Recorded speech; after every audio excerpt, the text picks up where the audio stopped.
చంద్రబాబు గారు గత పాలనలో కూడా ఆయన ముఖ్యమంత్రిగా ఉన్నప్పుడు 2014 నుంచి 19 మధ్య ఆయన ముఖ్యమంత్రిగా ఉన్నప్పుడు కూడా ఇదే ప్రకాశం జిల్లాలోనే 6 మంది రైతులు ఆత్మహత్యలు చేసుకున్నారు. ఆ 6 మంది రైతులను కూడా చంద్రబాబు నాయుడు గారు ఆదుకోలేదు. మళ్ళీ వైఎస్ఆర్సీపీ ప్రభుత్వం వచ్చిన తర్వాతనే ఆ 6 మంది రైతులకు కూడా ప్రభుత్వం తరపున వాళ్ళకు పరిహారం ఇచ్చి ఆదుకున్నది కూడా వైఎస్ఆర్సీపీ ప్రభుత్వమే అప్పట్లో. మళ్ళీ ఈరోజు చంద్రబాబు నాయుడు గారు ముఖ్యమంత్రి అయ్యారు. ముఖ్యమంత్రి అయిపోయిన సంవత్సరం తిరక్క మునిపే ఇదే జిల్లాలో మళ్ళీ 2 ఆత్మహత్యలు నమోదయ్యాయి. ఒకటి పర్చూరులోను, ఒకటి కొండేపిలోను. చంద్రబాబు నాయుడు గారు చేస్తూ ఉన్న అబద్ధాలకు మోసాలకు బలైపోయిన రైతుల పరిస్థితి మీ అందరికీ గుర్తుండే ఉంటుంది. మొన్న మిర్చి అప్పుడు కూడా ఇదే మాదిరిగానే డ్రామా చేశాడు. మిర్చి పంట 11,781 రూపాయలు కొంటానని చెప్పి ఇదే పెద్ద మనిషి చంద్రబాబు నాయుడు గారు మిర్చి రైతులు గొడవ చేస్తే కొంటాను అని చెప్పాడు. నేను అడుగుతా ఉన్నా, ఎన్ని కేజీలు కొన్నాడు అని, ఎంతమంది రైతుల దగ్గర నుంచి కొన్నాడని. ఒక్క రైతు దగ్గర నుంచి కొనలా, 1 క్వింటాల్ కొనలా. రైతులకేమో ఆ రోజు రోడ్డెక్కిన రైతులను మోసం చేస్తూ ఆ రోజు కొంటానని చెప్పాడు. ఆ తర్వాత రైతులను గాలి కొదిలేసిన పరిస్థితి. ఈరోజు కూడా మళ్ళీ అంతే. పొగాకు రైతులు కూడా అంతే. జగన్ వస్తున్నాడు అని తెలిసేసరికి జిల్లాలో ఉన్న మంత్రులు, జిల్లాలో ఉన్న ఎమ్మెల్యేలు అందరూ కూడా వస్తారు. వచ్చి ఇక్కడికి వచ్చి కంపెనీల తరపున మాట్లాడతారు. ప్రభుత్వం చేయాల్సింది ఏమిటి? ప్రభుత్వం ఎందుకు మార్కెట్ని యాక్టివేట్ చేయడం లేదు? ప్రభుత్వం ఎందుకు ఆక్షన్ హాల్లో పార్టిసిపేట్ చేయడం లేదు? ప్రభుత్వం ఎందుకు పోటీ పెంచడం లేదు? ప్రభుత్వం పోటీ పెంచితే రేట్లు పెరగవా అని అడుగుతా ఉన్నా. చంద్రబాబు నాయుడు గారికి దళారులకు మధ్య ఉన్న సన్నిహిత సంబంధాలతో రైతు ఈరోజు దివాలా తీస్తూ ఉన్న పరిస్థితులు కనిపిస్తూ ఉన్నాయి. కేవలం ఒకే ఒక్క సంవత్సర కాలంలో వైఎస్ఆర్సీపీ ప్రభుత్వం గతంలో సంవత్సరం కిందట ఉన్నది, వైఎస్ఆర్సీపీ ప్రభుత్వం పోయింది, సంవత్సరం అయిపోయింది. ఒకే ఒక్క సంవత్సర కాలంలో పాలన విషయంలో అయినా కానీ, రైతులను ఆదుకునే విషయంలో అయినా కానీ ఎంత తేడా వచ్చిందో ఒక్క సంవత్సరంలో ప్రతి ఒక్కరూ కూడా గమనించమని చెప్పి ప్రతి ఒక్కరిని కూడా కోరుతా ఉన్నా.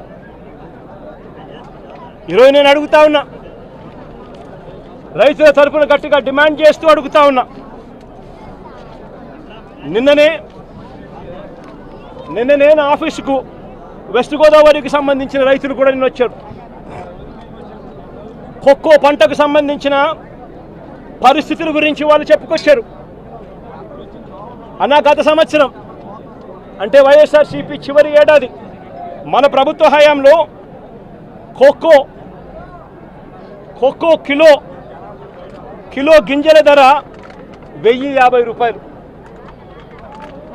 నేరేడు సంవత్సరం కోకో కిలో గింజల ధర 1,050 రూపాయలు నేరేడు సంవత్సరం. ఇవాళ ఎంతో తెలుసా? 360 రూపాయలు, 370 రూపాయలు. రైతు పరిస్థితి ఇంత దయనీయంగా ఉంది అని చెప్పి నిన్న వచ్చి వెస్ట్ గోదావరికి సంబంధించిన రైతులు చెప్పొచ్చారు. పామాయిల్ గురించి చెప్పుకొచ్చారు. పామాయిల్ ధర నేరేడు సంవత్సరం అంటే వైఎస్ఆర్సీపీ ప్రభుత్వ హయాంలో చివరి ఏడాదిలో వైఎస్ఆర్సీపీ హయాంలో పామాయిల్ ధర గరిష్టంగా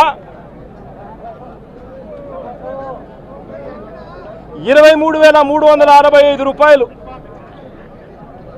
కెర్నిల్ నట్స్కు 29,250 రూపాయలు ధర వస్తే నేరేడు సంవత్సరం, ఈ సంవత్సరం ఇప్పటికే రైతులకు ధర పతనం కావడం మొదలుపెట్టింది. మొన్న మార్చికే 20,950 రూపాయలకు పడిపోయింది. 20,950 రూపాయలు మార్చి నుంచి ఈ రోజుకి వచ్చేసరికి 18,660 రూపాయలకు పడిపోయిన పరిస్థితి.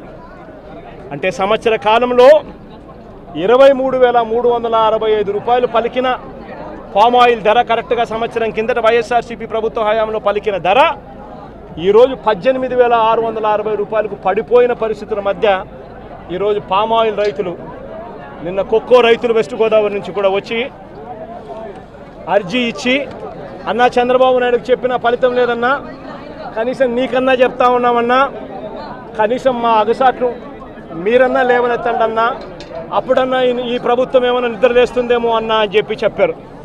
ఈ ప్రభుత్వాన్ని గట్టిగా నిలదీస్తూ అడుగుతా ఉన్నా, ఈ ప్రభుత్వం రైతుల తరపున స్పందించకపోతే, రైతుల తరపున ఈ ప్రభుత్వం పంటలు కొనుగోలు చేసే కార్యక్రమానికి శ్రీకారం చుట్టకపోతే, మార్క్ఫెడ్ను రంగంలోకి దింపి వైఎస్ఆర్సీపీ ప్రభుత్వం హయాంలో జరిగినట్టుగా మార్క్ఫెడ్ను రంగంలోకి దింపి ఆక్షన్ హాల్లోకి మార్క్ఫెడ్ వచ్చి పార్టిసిపేట్ చేసి పోటీతనం పెంచేట్టుగా ప్రతి రైతుకు కనీసం యావరేజ్ ప్రైసు, అంటే హై లో రెండు కలిపితే యావరేజ్ ప్రైసు కనీసం 280 రూపాయలన్నా కనీసం రైతుకు వచ్చే విధంగా ప్రభుత్వం చర్యలు తీసుకోకపోతే మాత్రం ఖచ్చితంగా ఆందోళనలు ఇంకా ఉధృతం చేస్తాం.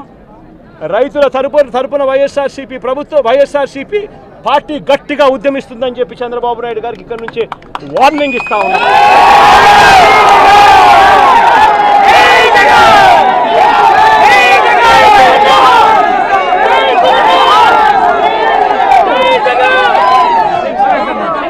Subscribe to Social TV Telugu for more videos. Hit the bell icon for faster updates.